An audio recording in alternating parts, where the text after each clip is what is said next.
Kita langsung ke materi pertama. Ini tadi materi tentang perpajakan ya, selain ini ada. Oke. Nah, apa sih kemudian pajak itu ya? Kenapa sih kemudian pajak itu menjadi hal yang cukup diributkan dalam mungkin berabad-abad ya. Dalam berabad-abad orang ribut tentang pajak ya. Kenapa sih kemudian nominal-nominal pajak itu menjadi hal yang kontroversial? Atau kenapa sih, pertanyaan yang lebih mendasar, kenapa sih negara perlu memungut pajak? Pertanyaan sangat mendasar sekali. Dan apa sih pajak itu? Nah, itu penting juga. Nah, ada beberapa ciri-ciri atau pengertian dari pajak itu sendiri ya, ini saya ambil ya. Pajak adalah kontribusi wajib dari masyarakat kepada negara. Nah, kontribusi wajib dari masyarakat kepada negara. Jadi pajak adalah kewajiban kalian kepada negara. Makanya saya pernah bilang bahwasannya orang yang paling pantas bicara NKRI harga mati adalah para pembayar pajak. Karena mereka yang paling kontribusi kepada negara. Nah, kontribusinya kayak apa nanti kita bahas di selanjutnya. Nah, kenapa sih? Iya, karena mereka orang membayar pajak, misi SPT membayar pajak, ya penghasilan mereka dikurangin, diambil negara, dan negara sah melakukan hal tersebut, dan kita tahu hal itu merupakan hal yang menjadikan kewajiban. Ya, beda misalnya dengan ketenaga kerjaan, kewajiban pekerja ya hanya kepada pengusaha, ya. Kewajiban pengusaha ya hanya kepada pekerja, tapi kalau pajak itu kewajiban setiap orang. Ya, pajak itu kewajiban setiap orang, ya, untuk membayar. Dan pungutannya itu ya yang kedua berdasarkan aturan undang-undang dan aturan pelaksanaannya. Karena ada undang-undang bisa diberikan sanksi apabila tidak melaksanakan pengaturan yang dilakukan tersebut. Yang ketiga cirinya adalah pajak itu tanpa kontraprestasi secara langsung. Kontraprestasi maksudnya adalah tidak langsung diberikan akibatnya. Jadi misalnya kita bayar pajak, nggak langsung tiba-tiba besok kita dapat duit langsung dari negara, ya, atau nggak langsung besok kita dapat fasilitas dari negara, jalannya tiba-tiba udah jadi, nggak langsung. Makanya namanya kontraprestasi. Makanya perbedaan pajak dengan retribusi. Ya, retribusi itu Anda bisa dapat prestasi secara langsung. Prestasi itu sesuatu yang harus dilaksanakan. Makanya dalam perjanjian kalau tidak melaksanakan sesuatu yang harus dilaksanakan namanya apa? Wan prestasi, ya, melanggar sesuatu yang harus dilaksanakan. Prestasi itu seperti itu. Nah, kontraprestasi maksudnya adalah sesuatu yang kita dapatkan dari akibat kita melakukan sesuatu, itu kontraprestasi. Istilahnya itu hak yang sudah kita laksanakan setelah kita melakukan kewajiban, hak yang harus kita dapatkan. Kontraprestasi kira-kira seperti itu. Nah, pajak itu tidak langsung kita dapat, beda dengan retribusi. Retribusi itu kayak parkir misalnya, ya. Kita kan langsung lu dapat servis parkir, ya. Meskipun kadang kita nggak tahu tiba-tiba ada orang parkirnya dari belakang, padahal sebelumnya kita nggak tahu orangnya dari mana, ya. Tiba-tiba di belakang motor udah narik motor, ini orang dari mana sih? Main sulap aja. Nah itu perbedaan. Nah perbedaan ini juga berbeda dengan zakat. Nah, zakat itu beda dengan zakat. Kalau zakat kita tahu di Islam ya. Yang jelas zakat itu ada asnafnya, ya. Ada 8 asnaf itu ya yang menerima zakat kan, dan orang yang membayar zakat pun untuk zakat fitrah jelas ya, tapi untuk zakat mal itu kan ada nisabnya, ya kan, ada batasnya orang baru bisa bayar zakat untuk zakat mal ya. Nah, kalau zakat fitrah semuanya ya, kalau zakat, dan itu beda dengan pajak. Nah, pajak itu ya orang yang wajib pajak aja. Dan pajak itu untuk semuanya, untuk semua, untuk fasilitas umum. Jadi tidak person to person, tidak untuk person. Kalau zakat itu kan person, 8 asnaf jalurnya jelas. Ya, termasuk amil juga kan, orang miskin, hamba sahaya, mualaf, terus banyak ada 8 asnaf juga ya. Dan juga misalnya zakat mal.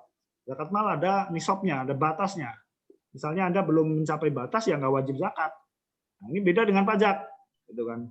Pajak ketentuannya beda gitu. Makanya beda ya antara zakat dan pajak, beda juga dengan retribusi, beda juga dengan bea cukai. Ya. Bea cukai nanti beda lagi. Bea cukai itu bea itu untuk kepabeanan. Kepabeanan itu batas-batas negara. Jadi bea cukai itu bea itu untuk memungut tarif atas barang dalam dalam konteks ekspor impor. Nah, itu dikenakan bea ya. Karena lewat kepabeanan. Makanya kan Anda tahu ada undang-undang kepabeanan ya. Beda juga nanti dengan cukai. Cukai itu pajak untuk barang-barang tertentu yang dilarang atau apa gitu. Saya agak lupa kemarin baca. Ya, jadi beda ya. Nanti harus bisa bedakan ya. Nanti ujian saya tanya itu bedanya pajak, zakat, bea cukai, retribusi apa, harus bisa jawab. Tapi nanti ke depan kita juga bahas kok dengan khawatir. Ini kan pengertian singkat aja.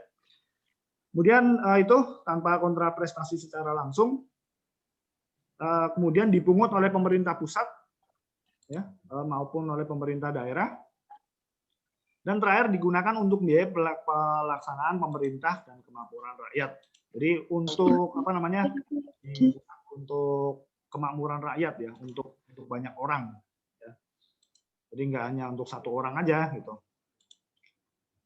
Ya kayak di zakat untuk 8 asnaf itu kita enggak, tapi untuk banyak orang. Dan bentuknya juga dalam bentuk fasilitas umum. Oke, selanjutnya. Nah, kenapa sih kemudian ya yang ini ya?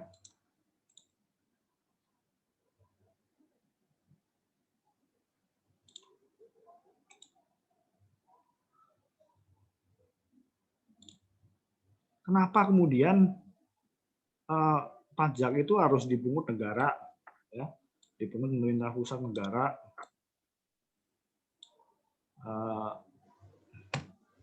Tadi di kelas sebelumnya saya mempermasalahkan itu. Kenapa sih dikit-dikit kok negara pungut pajak? Menurut kalian gimana? Kenapa sih negara di luar konteks mereka membutuhkan pajak ya? Negara itu jadi jadi subjek yang bisa memungut pajak. Kenapa sih yang memungut pajak nggak swasta? Menurut kalian gimana? Oh, yang memungut pajak negara sih? Duitnya juga buat negara lagi. Kan nggak bener atau nggak sih? Atau kenapa sih dalam hidup kita itu negara ngeribetin aja? Kita suruh buat BPJS, suruh buat KTP, suruh buat SP, NPWP, habis ini suruh bayar pajak. Gitu. Menurut kalian kenapa sih negara begitu dominan hari ini? Mohon izin jawab ya, Pak ya? Ya, kita bisnis direbitin negara kan pakai surat izin juga kan? Kenapa, Mas? Oh, udah. Ini, Pak, mengapa negara itu melibatkan pajak untuk warganya? Ya. Kalau dari perspektif saya gini, Pak, berdasarkan dengan literasi yang saya tahu, perlu adanya kehadiran negara di sini. Dalam arti warga itu hidup di negara, jadi negara masuk untuk mengayomi kepentingan warganya. Jika dilihat dari sisi negara, tapi jika dilihat dari warga negara, terlalu memaksakan juga sebenarnya kalau negara itu mewajibkan sebuah atau memberlakukan sebuah pajak. Tapi kembali lagi sih mengingat pada kebersamaan atau kepentingan bersama bahwa negara itu ada karena ada warga negara. Jadi terutama dalam sektor instrumen ekonomi. Jadi andil warga negara memang cukup berperan dalam keberlanjutan negara itu. Gitu Pak kalau menurut saya Pak.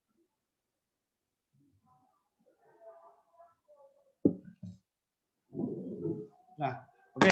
Menurut saya itu ya melihat dari dua sisi kepentingan, sisi pemungut pajak dan sisi orang yang dipungut pajaknya. Oke, mungkin itu bisa menjawab ya mengapa negara memungut pajak. Tapi mungkin untuk diskusi-diskusi belakangan yang saya ikuti ada beberapa orang yang sebenarnya mempermasalahkan negara. Tapi itu nggak perlu kita bahas hari ini ya, karena ya kapan-kapan aja lah. Oke, itu menjadi alasan kenapa negara memungut pajak dan kepentingan siapa sih negara memungut pajak ini juga menjadi hal yang bukan hal yang sensitif dibicarakan, tapi hampir semua orang tahu bahwa negara memungut pajak, ya, dan fasilitas yang kembali ke kita pun apa namanya, selalu kita memiliki kesimpulan bahwa yang kembali ke kita itu bukan semuanya, bukan seluruhnya itu kembali ke kita. Anda punya kesimpulan kayak gitu nggak? Kita bayar pajak tapi nggak semuanya itu kembali ke kita. Anda punya kesimpulan seperti itu? Bahwa pajak itu nanti dikorupsi orang, duitnya dibawa orang, ya, dimakan pejabat. Anda punya kesimpulan seperti itu?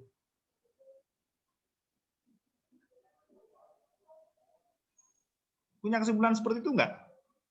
Kalau enggak ya berarti Anda terkadang ada, Pak. Mungkin warga negara yang baik ya. Iya, Pak. Nah, kita pasti punya kesimpulan-kesimpulan seperti itu karena kita selalu membandingkan antara apa yang seharusnya terjadi dengan apa yang terjadi dalam kenyataan, gitu ya. Kita selalu mempertanyakan seperti itu. Masa sih semua uang pajak kita apakah seluruhnya digunakan untuk kepentingan negara? Satu. Kemudian yang kedua, yang dimaksud kepentingan negara itu kepentingan apa? Untuk kepentingan umum. Kepentingan umum itu apa? Kepentingan umum banyak orang itu siapa? Nah, ini sebenarnya adalah pertanyaan-pertanyaan filosofis yang selalu kita menjadi apa ya? Menjadi kesimpulan ketika negara kemudian mulai menarasikan tentang pajak. Tapi ya itu nggak penting karena kita nggak belajar tentang itu ya. Belajar kita adalah tentang teknis-teknisnya saja. Tapi itu bagus untuk kewacanaan ya. Selalu curiga gitu kan. Nah, kenapa sih untuk siapa negara memungut pajak? Ini ada 3 teori ya. Ada untuk kepentingan pemungut, kepentingan yang dipungut, ya, dan kepentingan kedua-duanya. Jadi ada 3 teori ya. Untuk pemungut tentu saja untuk negara sendiri yang memungut, untuk yang dipungut untuk kita ya, yang para pembayar pajak, dan tentu saja kepentingan keduanya. Ada 3. Nah, kita hari ini membahas 3 ini. 3 kepentingan ini. Yang pertama untuk sebelum masuk itu kita harus melihat dulu tentang sumber penerimaan negara. Ya.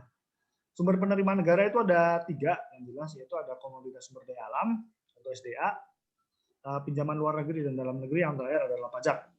Menurut kalian yang paling gede itu sumber penerimaan negara dari mana?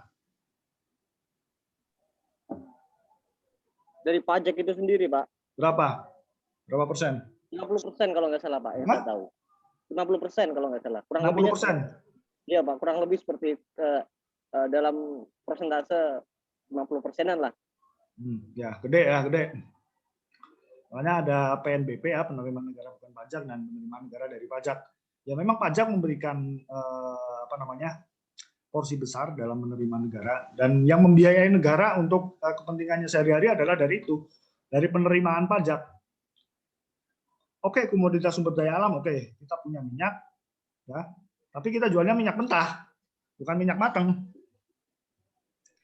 Kenapa Indonesia jualnya minyak mentah? Karena Indonesia nggak punya kilang minyak. Nggak tahu ya sampai sekarang kilang minyaknya udah dibangun atau belum. Jadi yang kita jual itu minyak mentah, ya, dijual ke Singapura ngolah, masuk ke kita beli lagi gitu. Ini untuk minyak. Sama juga dengan tembaga sumber mineral yang lain. Ini kan lagi rame, ini nih, nikel. Nikel itu di Bangka Belitung ini lagi rame karena untuk kebutuhan pembuatan baterai. Ya, karena kita mau ekspansi, dunia mau ekspansi ke mobil listrik.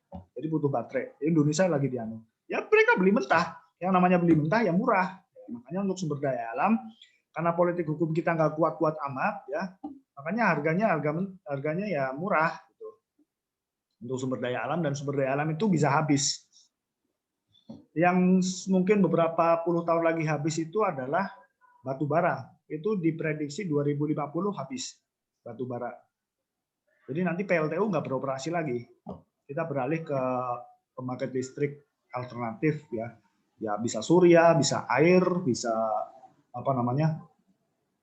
dulu nuklir kayaknya pernah ada ya. Pernah sempat di utara Jawa kan, di Jepara apa ya? Dulu pernah ya, rame Pak, ya. bener, Pak. Nuklir ya kan? Nuklir, Pak.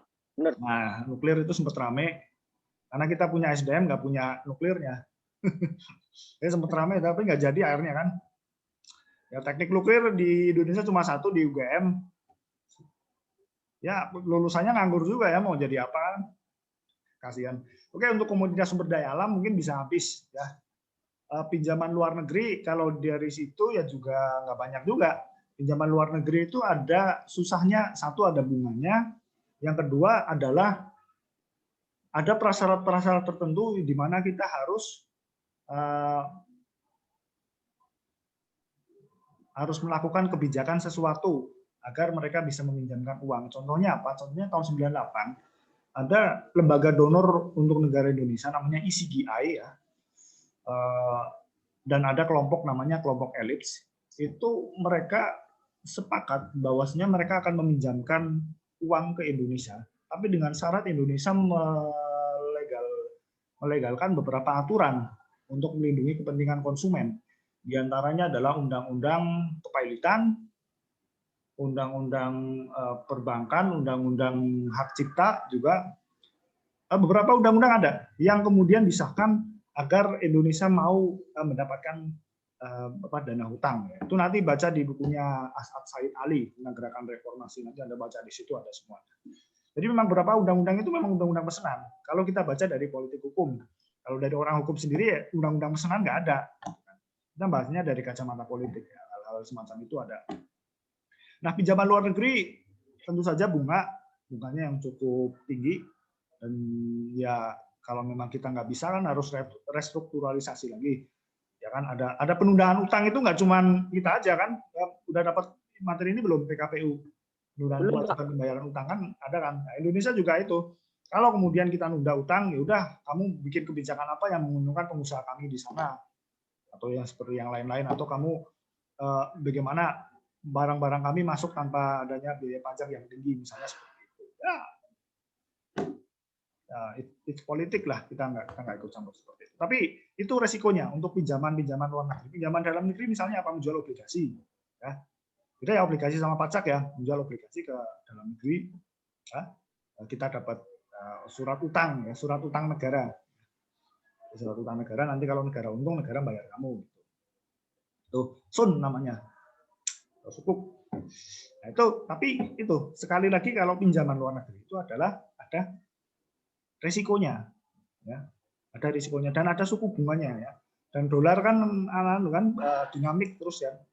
Ketika jatuh tempo, ketika rupiah jatuh, bingung nyaurnya. Nek nyaure mung $1.000 enteng ya kan. Aku pun iso nyaur nek $1.000.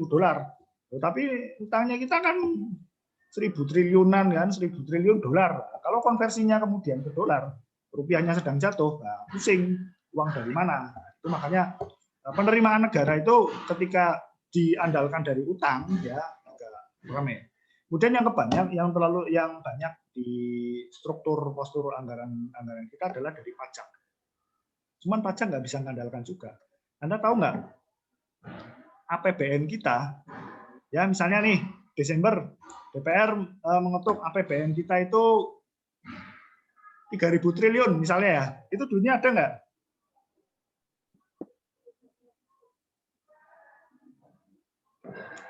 Kan Desember kan kita nyusun undang-undang DPR, undang-undang APBN 2000, misalnya Desember kemarin undang-undang APBN 2021. Duitnya ada nggak? APBN-nya 2.000 triliun ya, kemarin 2.000 triliun ya kalau nggak salah. Duitnya ada nggak 2.000 triliun? Nggak ada. Nggak ada. Duit soko ngendi Mas? Duitnya sopo? Duitnya jarum ya dudu, bukan duit. Duitnya nggak ada. Jadi Sri Mulyani itu kemarin nyusun duit ya, nyusun anggaran ya untuk pos-posnya ya dengan DPR, duitnya nggak ada. Loh, terus kok duitnya piye Mas Ulapan ngerti-ngerti ono? Apa pesugihan? Mungkin enggak. Jadi duitnya nanti ya diandalkan dari sini, dari komoditas sumber daya alam, nanti ada target penerimaan. Ya, nanti ditentukan target penerimaannya berapa. Dari komoditas sumber daya alam targetnya berapa, dari pinjaman luar negeri berapa, dari pajak berapa. Nah, target penerimaan dari pajak itu ditentukan dari mana? Dari tingkat kepatuhan pajak. Kalau kamu nggak bayar, tingkat kepatuhan pajaknya menurun. Nek pengen ngelus dodo Mas, delok tingkat kepatuhan pajak di Samsat, sing bayar BPKB, pajak motor ki cilik. Neng Pemalang loh, neng tempatku dulu loh. kepatuhan pajaknya cuma 30%. Terus negara mau dapat duit dari mana kalau kepatuhan pajak kamu rendah? Nah, misalnya 2.000 triliun ya, terus pajaknya ditarget 1.500 triliun. Oke, misalnya sumber daya alam dan pinjaman luar negeri mencukupi 500 triliun. Terus pajaknya nggak mencukupi 1.500 triliun. Terus untuk mencukupinya dari mana? Dari utang. Jadi APBN kita kalau nggak imbang, penerimaan pajaknya itu kurang, itu kita utang. Makanya kowe ora sah minyak Sri Mulyani utangnya akeh lah, wong kowe ora bayar pajak lho. Gayamu. Dapuranmu lho, orang bayar pajak ngarang. Tapi kalau kita sih mungkin bayar pajak ya. Kita kan paling kendaraan kan paling kendaraan bermotor ya kan. Pajaknya kan nunggu itu loh. Nek di rumah ya paling pajak apa jenenge? Pajak bumi bangunan lah sing rada kurang ajar ki ya pancen sing anu kan para konglo-konglo kuwi pajaknya banyak. Pajaknya ngeri. Itu saya punya temen ya kemarin dari Jakarta itu dia punya temen ya, temennya saya itu punya temen punya rumah di Menteng. Menteng kan ada tahu sendiri lah rumahnya gedongan tuh kayak di filmnya si Al sama Andin, rumahnya kayak gitu semua ya. Itu ada yang pajaknya itu 1 tahun 200 juta untuk pajak ya. Belum juga untuk yang lain-lain, untuk pengusaha-pengusaha lain. Anda lihat neng Pondok Indah itu rumahnya gede-gede, bayangin pajaknya berapa? Itu pasti banyak banget. Dan Anda percaya mereka bayar pajak semua? Enggak. Ya wis kuwi Mas. Sebenarnya yang meruntuhkan negara yaitu utang pajak. Belum jadi nanti tempat usaha yang lain. Itu piutang pajaknya juga cukup banyak. Jadi nanti bedakan ya antara utang pajak dan piutang pajak. Jadi piutang pajak itu pajak yang belum dibayarkan. Itu lihat aja catatan bobroknya itu banyak juga. Nah makanya kemarin ya ada kebijakan tax amnesty dari Sri Mulyani dan Pak Jokowi pas tahun berapa ya? Ya untuk itu repatriasi itu pengampunan piutang pajaknya. Karena gini orang mikir naruh duit di Indonesia, naruhnya bukan di bank loh, naruhnya dalam bentuk investasi. Ya misalnya dijadikan usaha atau kafe. Nah, kafe kan ada pajaknya. Lalu mereka mikir, kalau pajaknya terlalu tinggi, itu bisa apa?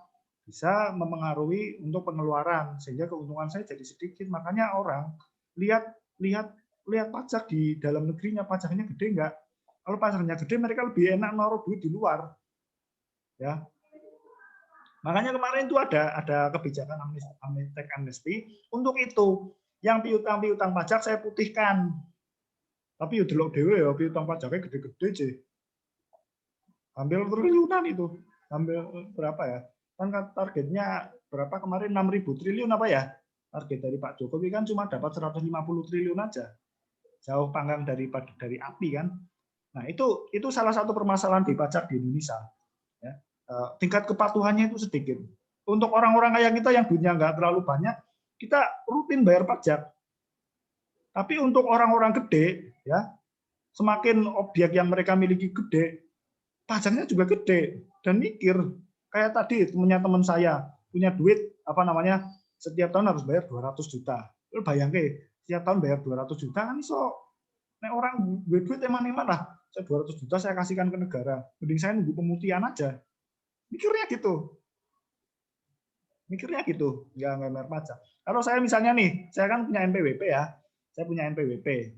Misalnya saya besok nggak ngisi SPT, kan dapat dendanya 100.000. Ya mungkin orang kayak saya mungkin so dibayar, tapi nek pancen orang ada duit, nunggu pemutihan. Sama orang-orang kaya juga gitu, nunggu kebijakan aja. Saya nggak bayar pajak ya. Saya punya restoran, punya kapal, punya hotel banyak, saya nggak bayar pajak. Nunggu pemutihan aja. Negara nanti akan mengeluarkan kebijakan pemutihan. Ya makanya itu bagi saya ya kejahatan paling busuk itu ya kejahatan pajak salah satunya itu. Kejahatan pajak, kejahatan pencucian uang, kejahatan narkoba, dan itu saling berkaitan. Itu saling berkaitan, saling mempengaruhi. Yang paling ditakutkan orang punya duit banyak itu kan pajak. Anda punya, ya lihat aja di Twitter ya. Kalau ada orang pamer dikit kan langsung CC Dirjen Pajak gitu kan. Di Twitter kalau unboxing apa itu kan langsung CC Dirjen Pajak gitu. Biar di Rafli itu saya lihat di Twitternya langsung CC Dirjen Pajak, syukur gue pajaknya gede. Nah itu salah satu apa namanya permasalahan di kita ya untuk pajak ya. Dan itu ada hubungannya dengan tingkat apa namanya penerimaan negara dan kemudian yang digunakan untuk belanja negara. Oke, kita lanjutin. Jadi itu ya tentang apa namanya pentingnya pajak bagi diri kita. Saya sering nonton film ya, terutama film-film mafia gitu kan, dan film-film apa bagi saya ya kejahatan yang memungkinkan di satu perusahaan itu pasti melibatkan orang pajak, orang akuntan, sama advokat. Nah, jadi kalau Anda mau tahu keburukan satu perusahaan ya, jeleknya kayak apa lihat di situ. Lihat di wajib pajaknya berapa, maksudnya utang pajaknya berapa, lihat akuntansinya. Ya. Biasanya pembukuan itu ada 3 ya. Pembukuan itu ada 3. Lihat akuntannya benar nggak, gitu kan? Ada penggelapan nggak sama advokatnya ya. Lihat urusan hukumnya beres atau enggak ya. Kalau 3 orang itu nggak beres, kayaknya nggak beres-beres amat itu satu perusahaan. Tapi kan yang 3 itu kan nggak tampak di permukaan ya. Yang selalu kita dapat dari satu perusahaan kan omongannya si Humas. Si Humas mau perusahaan jeleknya kayak apa ya tetap ngomong baik. Oke, tadi mati nih. Bentar mana tadi? Saya share lagi. Sampai mafia itu tadi, Pak. Oh ya, sampai mafia. Mafianya cerita Ya, kapan-kapan nih. Pak. Saya kalau cerita mafia nggak selesai nih. Nah, ya kita ke apa namanya ke teori pemungutan pajak ya, ke kepentingan pemungut. Nah, untuk kepentingan pemungut negara itu ada apa namanya? Ada teori bakti ya atau teori pajak mutlak. Jadi nganggap ya untuk kepentingan pemungut itu bahwasanya negara menurut Van den Berg ya bukan Van Nistelrooy. Dan negara adalah grup verban atau organisasi dari golongan yaitu hak negara untuk memungut pajak atas dasar ajaran hak mutlak untuk memanjari penduduknya. Dasar hukum pajak terletak dari hubungan rakyat dengan negara yang memungut pajak darinya. Gitu ya. Ada juga Otto van Gierke, negara adalah organisasi stadler, yaitu negara adalah organisasi paksaan untuk memaksakan kehendak kepada rakyatnya. Ini ada beberapa teori kenapa negara harus memungut pajak ya. Dari kepentingan negara itu sendiri, salah satunya adalah unsur memaksa. Organisasi stadler, di E-nya double ya. Stadler, kayak U di Jerman double ya. Stadler, Matobii ya. Nah, ada teori bakti atau teori pajak mutlak yang mengatakan negara mewajibkan masyarakat membayar iuran pajak ya. Kemudian negara menyelenggarakan kepentingan umum untuk rakyatnya ya. Meskipun sebenarnya kalian bisa nanya, bisa diskusi lebih dalam kepentingan umum apa sih Pak? Ini benar-benar untuk kepentingan umum nggak sih? Gitu kan, misalnya gitu. Ada rakyat membayar pajak karena merasa berbakti kepada negara. Jadi teori bakti itu di situ. Kemudian kewajiban pembayaran iuran pajak tersebut bersifat memaksa. Dan di sini bisa kita lihat sumber penerimaan negara paling besar 80% dalam APBN adalah penerimaan pajak. Jadi kalian bayangin aja, 80% yang untuk biaya kegiatan negara itu dari duit kalian. Gitu. Jadi sebenarnya yang penguasanya adalah rakyat, benar Indonesia. Karena coba rakyat 50% nggak bayar pajak aja negara bingung. Mau utang dari mana gitu kan. Utang udah banyak gitu kan. Hanya paling mulia itu membayar pajak. Makanya saya kemarin bilang kan, yang paling pantas bilang NKRI harga mati ya para pembayar pajak yang isi SPT gitu kan. Mereka benar-benar mau meluangkan waktu untuk bayar pajaknya. Nah itu kepentingan pemungut ya. Jadi ada unsur memaksa dari negara. Kenapa negara bisa memungut pajak? Karena negara adalah badan yang bisa memiliki apa namanya melakukan paksaan ya kan kepentingan negara kan apa kalian pernah nggak sepakat dan kemudian terus tidak berlaku untuk kalian kan enggak yang apa namanya disahkan oleh negara mau kalian mau sepakat mau kagak ya tetap kalian harus sepakat, kalian harus melaksanakan itu, termasuk dalam hal pajak. Itu bersifat wajib. Ya. Kalian nggak sepakat tuh, PTKP kok cuma segitu Pak, cuma 60 juta, 54 juta ya PTKP ya. Di bawah itu, coba dong di bawah lagi, kali bawah PTKP per tahunnya 20 juta misalnya, biar semua orang pada kena gitu. Dan nggak bisa gitu, karena ada sifat paksaan. Ya. Makanya banyak kritik negara harus bersifat dialogis dalam kepentingannya untuk banyak melakukan dialog. Tapi dari sisi kepentingan pemungut ya, dari sisi negaranya. Jadi kenapa negara itu? Karena negara adalah organisasi yang bisa memaksakan kehendaknya, atau organisasi staatler. Ya. Nah, itu negara. Meskipun sebenarnya bisa kalian kritik juga sih. Nah, diopoi. Nanti tentang teori bakti ini kepentingan negara, dan nah kemudian ini kepentingan yang dipungut. Ya, kepentingan yang dipungut itu adalah untuk kepentingan rakyatnya. Ya. Ada dua teori di sini ya untuk masyarakat, yaitu teori badan umum dan teori asuransi. Jadi menganggap bahwasanya negara adalah badan umum, adalah organisasi. Ya. Di sini disebutkan negara hakikatnya adalah sama dengan badan umum. Jadi negara itu kayak organisasi. Kalau kita nggak bayar, kita nggak memberikan yang terbaik untuk negara, ya organisasi ini akan bubar. Ya. Jadi bayangkan negara itu adalah organisasi arisan kalian. Kalau misalnya kalian nggak urunan buat makan gitu, ya kalian nggak makan gitu. Sederhana aja. Dari badan umum itu seperti itu. Nah di sini ya oke, kalian punya kewajiban untuk membayar. Tapi negara juga punya kewajiban untuk melayani kepentingan rakyat. Biar kalian dilayani, kalian harus membayar pajak. Nah, model-model teori negara umum ini hampir sama dengan model-model konsep negara penjaga malam atau Nachtwaterstaat. Nachtwater, artinya Nachtwater ya. Nachtwaterstaat itu negara penjaga malam. Di kelas sebelumnya saya menjelaskan tentang konsep negara liberal. Konsep negara liberal berangkat dari asumsi bahwasanya individu itu bersifat bebas. Ya. Karena dasarnya itu lahirnya adalah dari pencerahan. Ya. Pencerahan akan adanya kebenaran. Ya. Jadi bagi orang liberal dulu ya, awal-awal masuk Ugoskom, terus siapa lagi ya? Ya Ugoskom lah, dari Ugoskom, bahwa manusia itu harus dicerahkan dari berbagai macam mistisan. Mistis itu bagi Ugoskom itu membentuk yang namanya manusia itu dalam keadaan berserah diri, keadaan menerima aja. Manusia nggak boleh gitu. Manusia harus bebas. Makanya ada konsep liberal. Liber itu bebas. Makanya kalau kalian main bola atau main voli ada posisi libero. Ya, voli itu ada libero tuh yang biasanya yang desa itu disebutnya toser. Ya, sing ngai uman-uman enak itu toser, itu biasanya sebutannya libero. Libero kan bisa bebas ke kotak manapun. Liber itu artinya itu bebas, kebebasan. Nah, Waterstaat, konsep negara liberal atau manusia liberal menurut mereka adalah manusia yang punya kehendak sendiri. Dan kehendak sendiri itu tidak bisa dicampuri oleh atas apapun, termasuk Tuhan dan negara.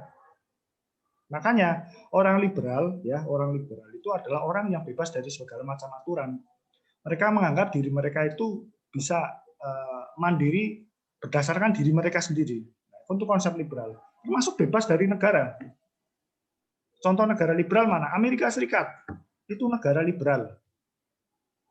Mereka menganggap bahwasannya negara itu nggak boleh campur, ya, nggak boleh mencampuri urusan warganya, itu nggak boleh. Karena apa? Saya manusia, saya itu bebas untuk melakukan apapun. Ya, Anda itu nggak boleh ikut campur dalam urusan saya. Ya, itu konsep model-model liberal seperti itu ya. Tapi untuk hukumnya Amerika nggak liberal-liberal amat, masih kayak Inggris.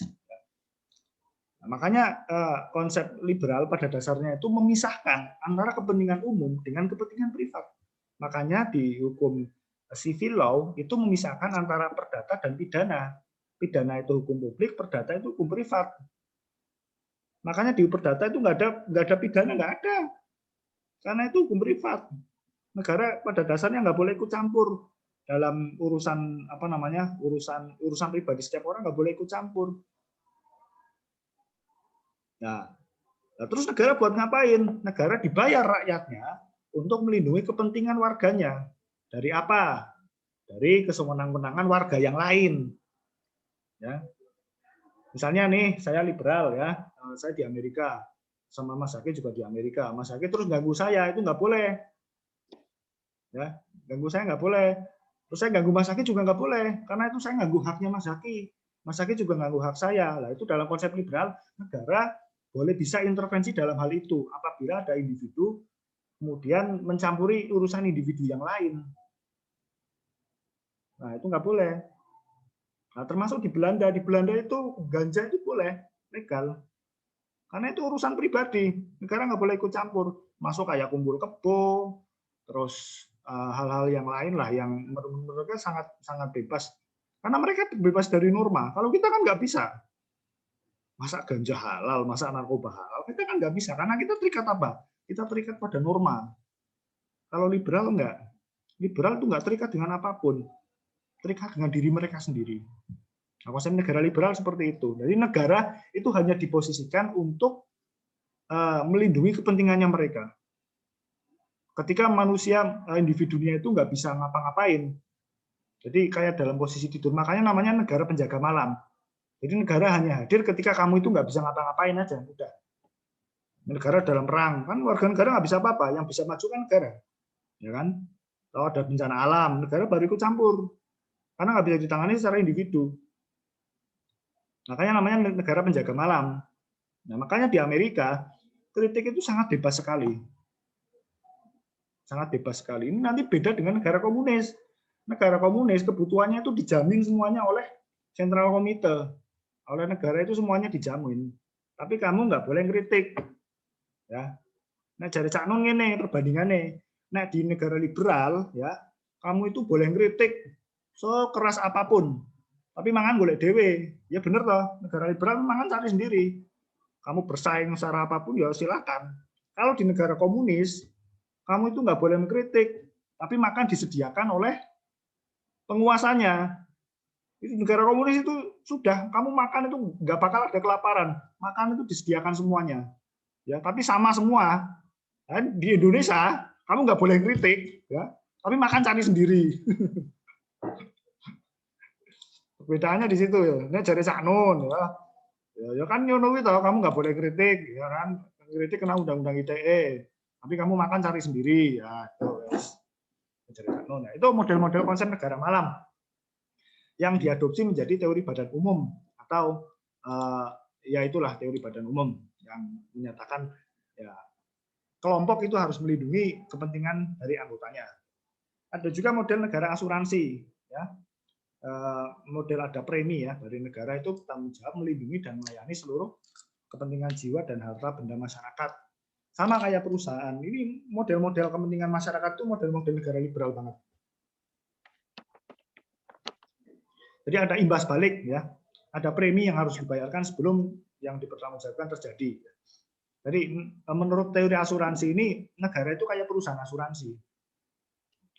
Asuransi itu kita bayar, kita memakai jasa asuransi ya. Itu kan untuk menghadapi sesuatu yang tidak terduga. Meskipun sekarang asuransi bisa untuk hal-hal yang direncanakan. Misalnya asuransi untuk sekolah anak, asuransi untuk hari tua, itu kan sesuatu yang sebenarnya bisa direncanakan. Sebelumnya kan asuransi untuk asuransi kesehatan, untuk penyakit-penyakit itu kan sesuatu yang tidak terduga. Asuransi kematian, kan? Kematian kan bisa datang kapan saja, kan kita nggak tahu. Terus yang lain-lain lah. Nah, tapi menurut teori asuransi, yang menurut kepentingan warganya adalah negara bertanggung jawab melindungi. Jadi negara dianggap perusahaan asuransi. Meskipun pada dasarnya pajak itu tidak sama dengan premi. Ya. Jadi hanya melihat mengimajinasikan saja bahwa negara itu adalah perusahaan asuransi. Kita harus terbayar biar negara itu melindungi kita. Jadi sifatnya itu timbal balik. Ya. Kita nggak akan dilayani kalau kita nggak bayar. Nah, sebaliknya kita bisa dilayani kalau kita bayar. Ya memang hal seperti itu misalnya ada lah, misalnya dalam konsep perizinan. Konsep perizinan kan memang untuk beberapa administrasi memang dikenakan biaya. Ya itu model kayak asuransi. Kita kan kayak bayar premi ya kalau untuk ngurus perizinan, ini bayar premi ya kan.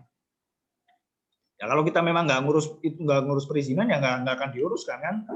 Model-modelnya kayak gitu.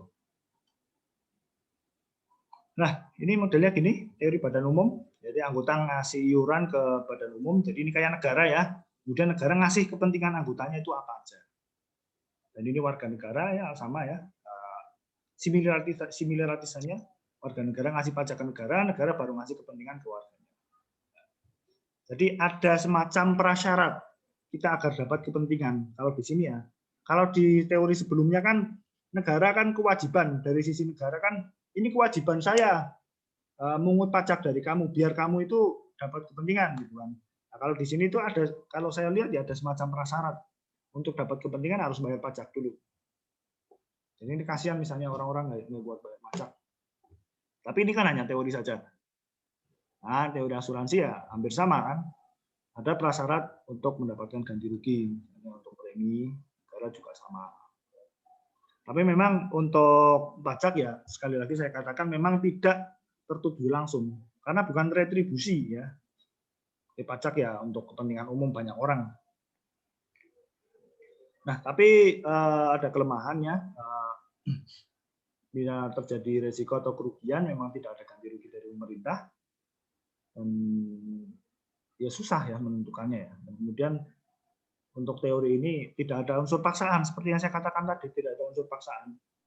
Karena asuransi kan ya kalau ada ya bayar, enggak ya enggak gitu. Kemudian kepentingan keduanya ada teori daya beli dan teori dividen.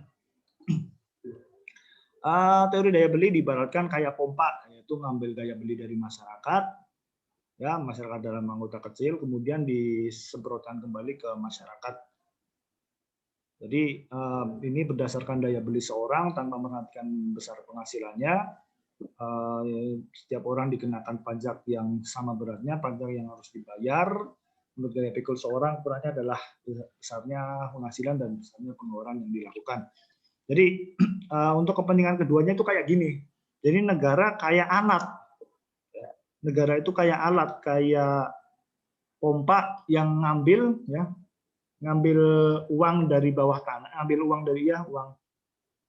ngambil pajak dari bawah tanah itu diibaratkan air, kemudian disemprotkan kembali. Jadi kayak apa namanya selang itu loh, yang selang di stadion itu loh, kan nyebarnya kan langsung ya, nggak setiap orang gitu kan. Itu teori daya beli dan ada teori dividen. Ya, pada hakikatnya pemungutan pajak itu hampir sama dengan pengambilan dividen dalam persero. Ya, kepentingan negara dan kepentingan masyarakat dapat dibedakan tetapi tidak dapat dipisahkan dan pajak pada hakikatnya adalah harta negara yang ada di tangan penduduk sehingga pajak merupakan dividen milik negara. Jadi teori dividen itu menganggap bahwa duit lu ya duit negara gitu. Duit kamu duit negara ya yang harus diambil dan kemudian negara akan memberikan keuntungan ke kamu. Kamu dianggap sebagai pemilik saham. Bukan. Kalau di perseroan terbatas kan kayak gitu ya. Pemilik saham kan akan dapat keuntungan di akhir tahun, namanya dividen, gitu kan. Tapi kan sebelumnya untuk membeli saham kan, untuk beli per portofolio kan kita harus beli dulu kan. Nah, negara anggap duit yang kamu itu adalah pemilik saham. Kamu itu adalah pemilik saham dan kamu harus store duit dulu biar nanti di akhir dapat dividen. Nah, itu beberapa teori-teori yang ada ya. Ini pemegang saham kayaknya biasanya beli pajak ke perusahaan, beli saham ke perusahaan baru ngasih dividen. Ini hampir sama di masyarakat. Masyarakat bayar pajak, ntar dapat fasilitas. Dalam hal ini adalah fasilitasnya adalah untuk kepentingan umum. Oke, itu terakhir. Udah 3 teori aja. Sisanya minggu depan. Ada pertanyaan nggak?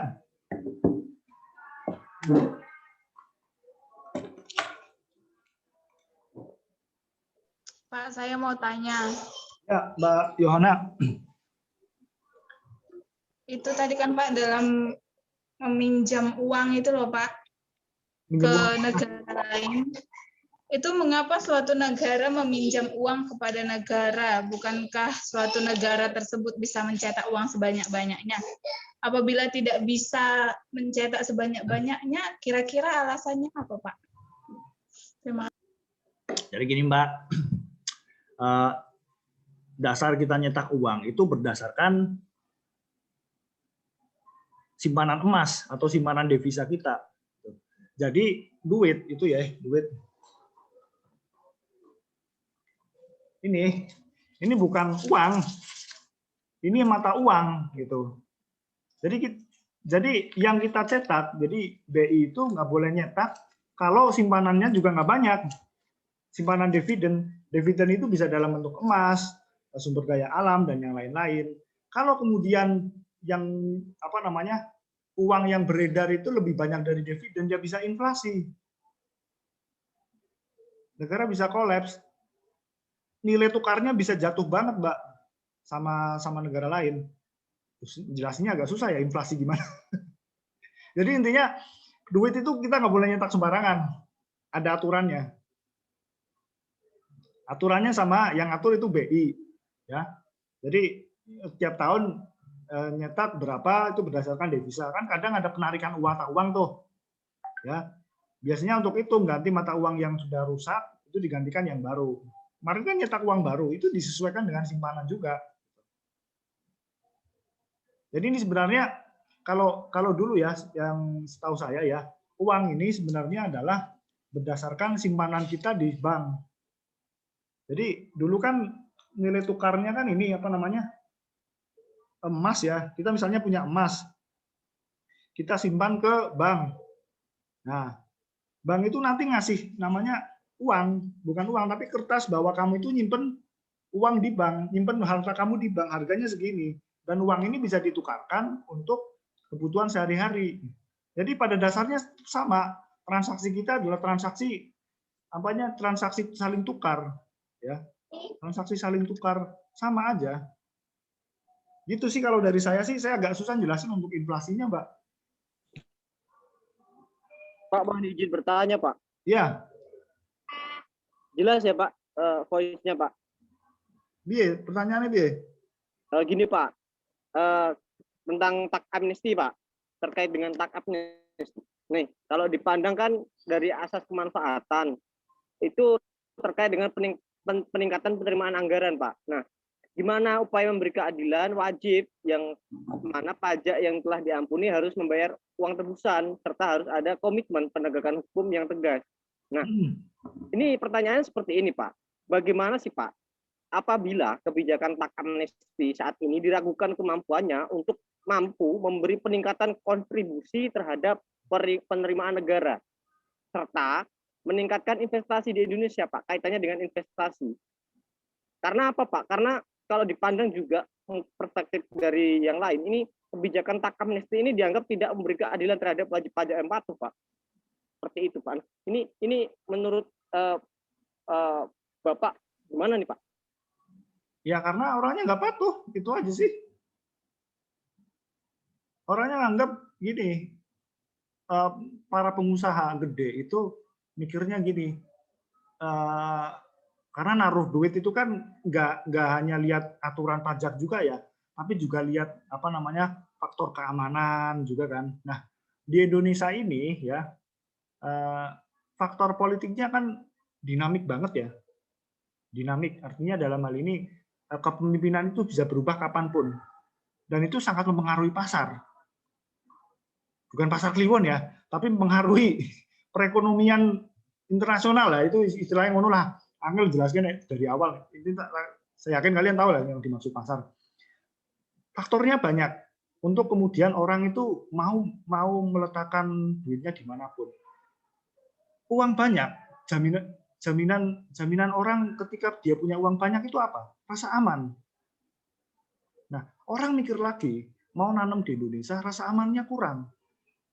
Politiknya nggak jelas, banyak demonstrasi, dan juga banyak pungutan liar. Nah, itu yang susah, Mas.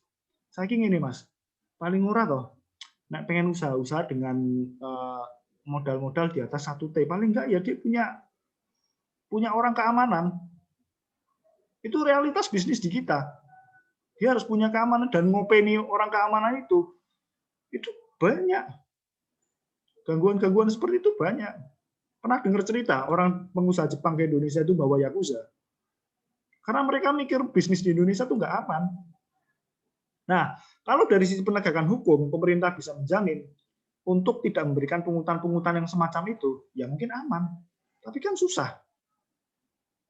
Anda tahu nggak bisnis di Indonesia yang gede-gede, itu pasti ada campur tangannya orang Trunojoyo, kalau nggak orang Cilangkap. Trunojoyo itu nama jalan di Jakarta. Di Jalan Trunojoyo itu ada instansi yang gede banget, nanti kalian googling sendiri. Ada orang-orang itu. Ada keterlibatan bisnis dari para elit ya, untuk apa namanya ya sekedar berbagi untuk itu. Jadi susah investasi di Indonesia. Kalau kemudian dari sisi keamanan, ya, dari sisi keamanan nggak ada jaminan. Satu, kedua untuk apa namanya akses kepatuhan pajak, mungkin di Indonesia gini ya, kita agak susah ya bayar pajak ya Mas. Belum ada kesadaran, termasuk saya pun. Saya agak susah bayar pajak. Kayak eman-eman banget loh. Setiap tahun saya bayar pajak lah untuk pajak kendaraan bermotor. Nggak ono 500.000 ya, 300.000. Tapi ya buat alot. Nunggu pemutihan. Banyak hal yang variabelnya banyak ya. Untuk kenapa kemudian orang tidak mau memberikan investasi yang banyak di Indonesia. Termasuk kemarin itu Tesla. Saya nggak tahu ini Tesla lobbynya seperti apa. Apakah mau membuka pabrik di Indonesia atau enggak? Ya hubungannya mungkin ada tentang pajaknya juga. Nah, kalau masalah tax amnesty ya, tax amnesty yang kemarin ada duit banyak itu ya saya pikir faktornya juga banyak juga sih. Mungkin takutnya ada pencucian uang juga. Nah itu Pak yang PR Pak. Kalau pencucian uang, aduh itu udah rumit banget deh. Ya takutnya ada pencucian uang juga. Dulu di Indonesia berbuat kejahatan, duitnya dilarikan ke luar negeri biar aman. Nah kalau uangnya dilaporkan ke Indonesia kan transaksinya kan ketemu, aliran uangnya kan ketemu, kejahatannya bisa kebongkar. Nah itu masalahnya Mas. Apakah semua aliran uang yang melari ke luar negeri itu adalah aliran uang yang sah, bukan merupakan tindak pidana pencucian uang? Kalau kemudian tindak pidana pencucian uang, sekuat-kuatnya orang punya dekingan, nah gampangannya orang-orang keamanan ya susah juga, pasti kenanya juga. Dan itu menjadi hal yang wajar sih di bisnis internasional sekarang tentang tindak pidana pencucian uang itu udah masuk ranah hukum internasional karena uang itu nggak kenal negara, devisa itu nggak kenal negara, uang bisa lari kemanapun. Makanya sudah termasuk kejahatan internasional untuk pencucian uang. Lihat aja Nazarudin. Anda tahu dia ketemunya di mana? Di Kuba. Makanya itu Pak. Iya kan nyampe sana kan enak-enak banget kan orang Nazarudin. Bayangkan dia orang pegawai pajak biasa, cuman memang di Demokrat jadi bendahara, pegang uang strategis, bisa lari ke sana. Penegakan hukum kita juga belum benar, makanya orang belum yakin-yakin banget.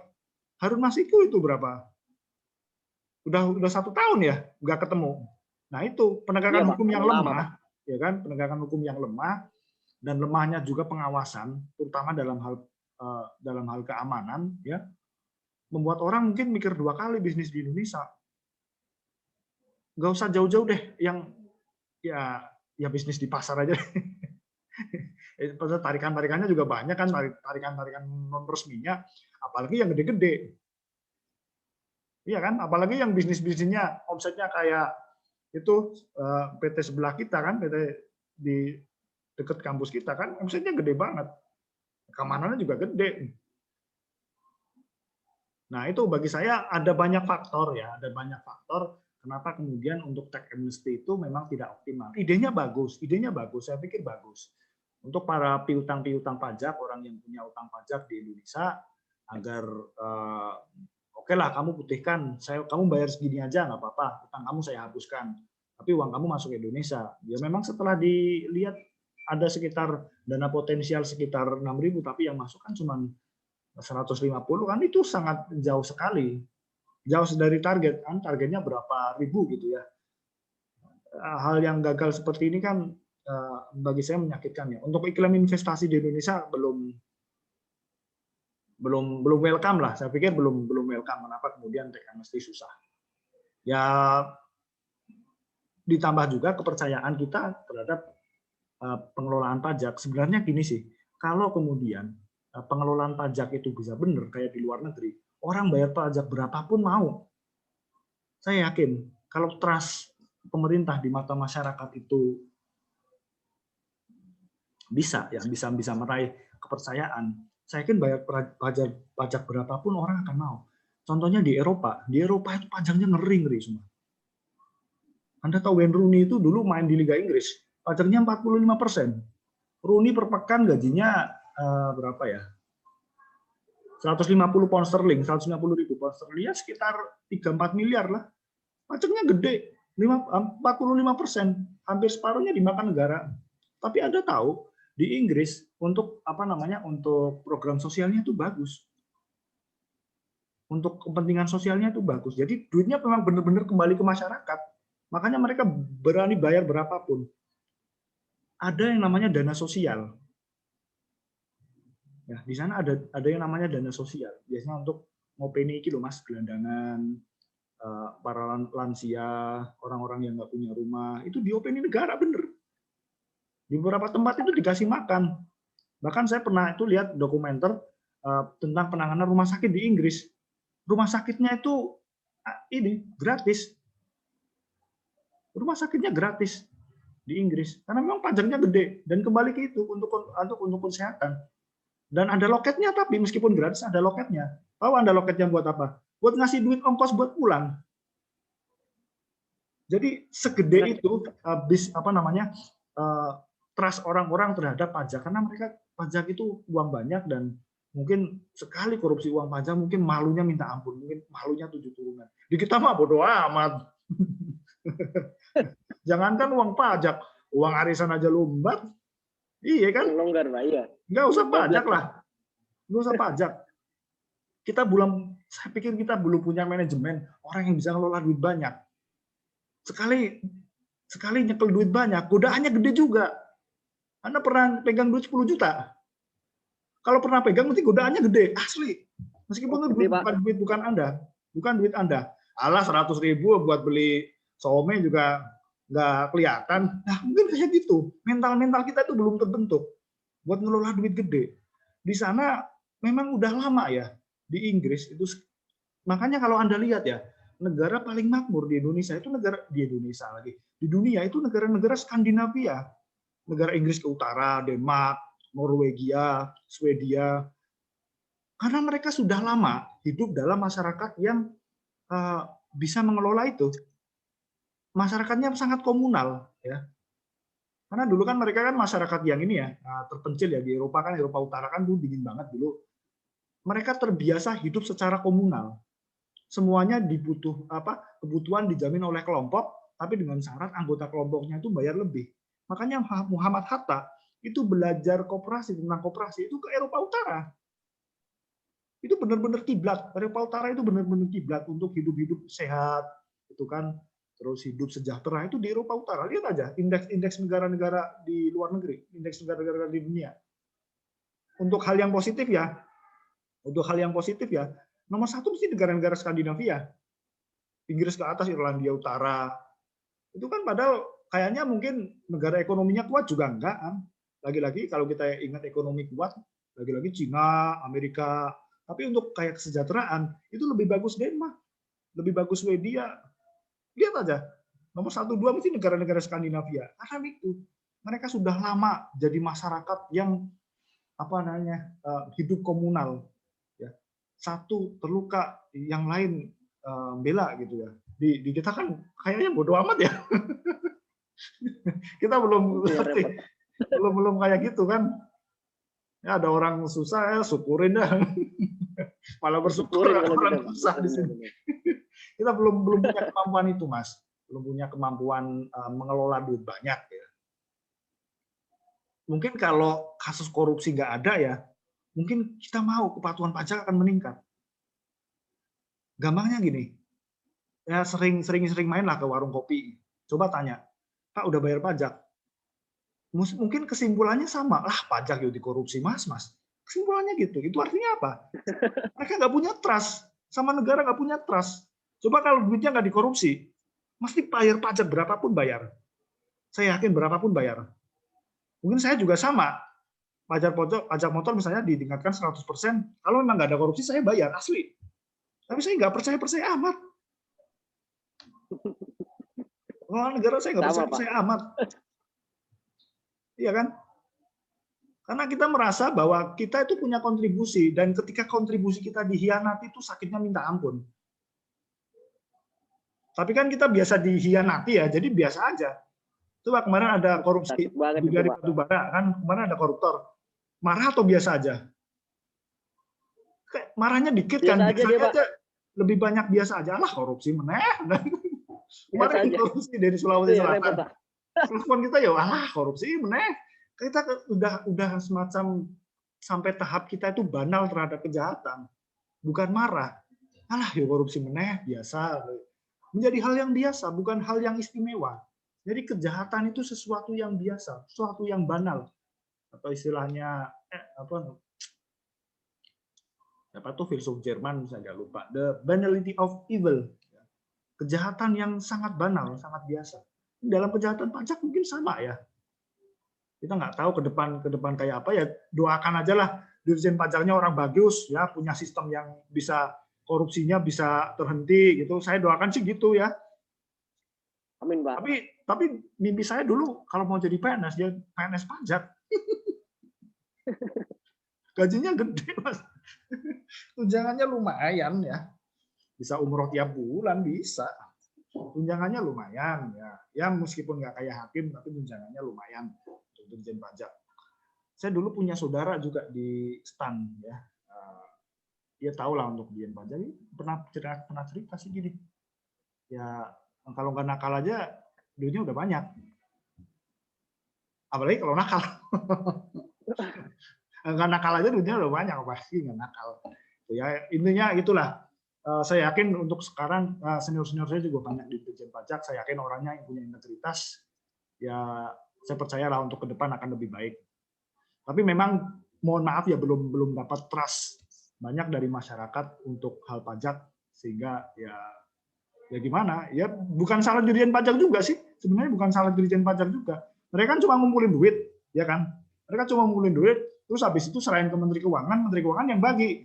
Bukan salahnya Dirjen Pajak juga. Bukan salah mereka. Ya salahnya ketika duitnya itu harus didistribusikan ke misalnya ke Kementerian Sosial atau kementerian yang lain. Di situ terjadi penyalahgunaan. Baru itu salahnya di situ. Tapi memang karena mungutnya memang dari Dirjen Pajak, ya duitnya gede gitu. Yang namanya manusia, itu normal ketemu duit gede matanya hijau. Itu normal. Kecuali kalian udah wisora kedunian, wisora ngurusi duit. Tapi nek manusia ya kayak saya jujur normal ya, urut 100 itu ya tahu ya tenaga. Normal aja gitu.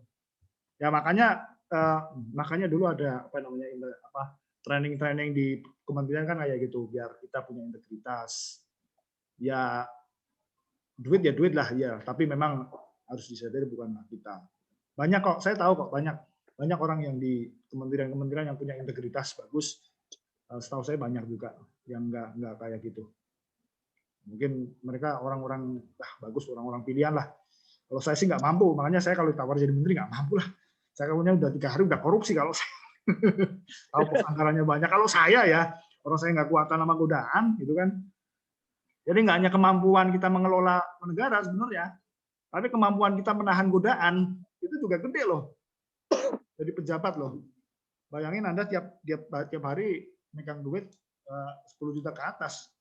Wah, yos. Enak toh? Oke itu Mas dari saya. Ada pertanyaan lain nggak? Oke Pak, siap Pak. Makasih Pak Faisal. Ya, ada pertanyaan lain nggak? Ya sambil ngopi nih. Oh ya Pak, kalau gini Pak, kalau bahas. Iya Mas. Terkait dengan implementasi pajak nih Pak.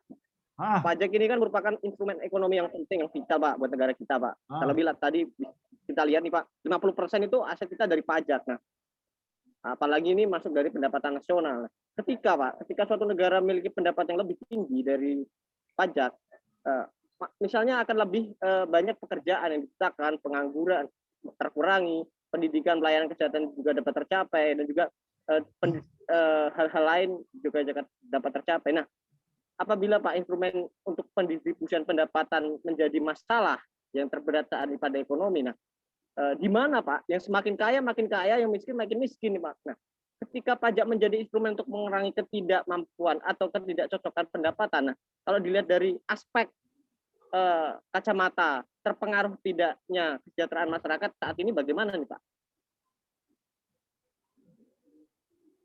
Oh itu, makanya sebenarnya ada konsep yang namanya bayar silang ya, pajak silang pajak apa ya. Jadi pajak ditentukan atau besaran uang pajak itu ditentukan berdasarkan kemampuan. Ada model-model memajakan seperti itu. Biasanya untuk objek-objek pajak tertentu. Misalnya objek pajak untuk barang mewah, itu nilai pajaknya gede, ya. Atau objek pajak bangunan, itu gede juga, disesuaikan dengan kemampuan, ya. Atau pajak hotel restoran, kan nggak mungkin orang kaya saya dikenai pajak restoran, orang nggak punya, yang punya kan cuma orang-orang gede juga kan. Nah, itu adalah salah satu hal agar kita bisa mengatasi ketimpangan. Idealnya gitu. Tapi kita nggak tahu pelaksanaannya kayak gimana. Orang dengan memiliki objek pajak yang gede, seharusnya semakin banyak orang punya harta kekayaan, semakin banyak pula ya utang pajak yang dia punya. Seharusnya ya karena berlaku model-model semacam harusnya kan seperti itu. Nah, cuman kan kita nggak tahu ya pelaksanaannya seperti apa, apakah benar mereka diterapkan utang pajak segitu, terus apakah mereka kemudian bayar pajaknya juga segitu. Karena sebenarnya hal ini juga ditentang, misalnya di Amerika Serikat. Sudah saya jelaskan dari awal, orang liberal itu orang yang menganggap bahwa diri mereka itu bebas dari segala sesuatu, termasuk dari kepentingan negara. Orang di Amerika Serikat di zamannya Obama dikasih kebijakan subsidi pajak model silang pajak kayak itu pada nolak. Saya ini kerja dari pagi sampai malam, duit saya banyak, kok pajak saya dengan yang miskin kok beda, pajak saya kok banyak, yang miskin kok dapatnya sedikit. Nah, mungkin itu menjadi hal yang menjadi motivasi kenapa kemudian ketimpangan itu masih ada. Coba Anda bayangkan, misalnya ya orang-orang kaya itu pajaknya gede juga, ya bisa mengurangi ketimpangan dengan syarat ya pajak yang mereka bayarkan juga sampai. Jadi ada dua faktor di sini untuk mengatasi ketimpangan. Ya, dari orang-orang kayanya itu bisa mau bayar pajak, dari pengelola pajaknya sendiri bisa mendistribusikan uang pajak itu kepada mereka yang berhak. Nah, apakah dua hal ini sebenarnya sudah tercapai di Indonesia ini untuk mengatasi ketimpangan? Ya, walau saya belum lihat riset bagaimana kepatuhan pajak misalnya terhadap orang-orang kaya. Itu sih dari saya sih. Kita butuh banyak hal ya Mas, untuk itu variabelnya banyak. Dan nggak cukup orang fakultas hukum menyelesaikan hal ini, nggak cukup bagi saya.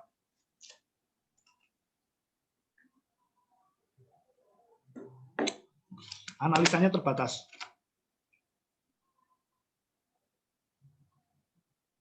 Oke, ada yang lain?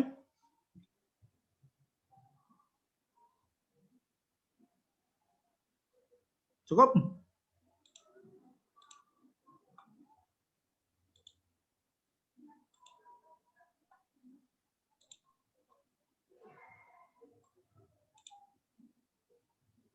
Cukup? Nggak ada pertanyaan lain? Mungkin itu tadi Pak dari saya Pak. Oke, cukup ya? Atau ada yang lain? Pak. Oke, cukup ya dari saya. Oke, dari saya cukup. Kurang lebihnya mohon maaf. Wassalamualaikum warahmatullahi wabarakatuh. Waalaikumsalam.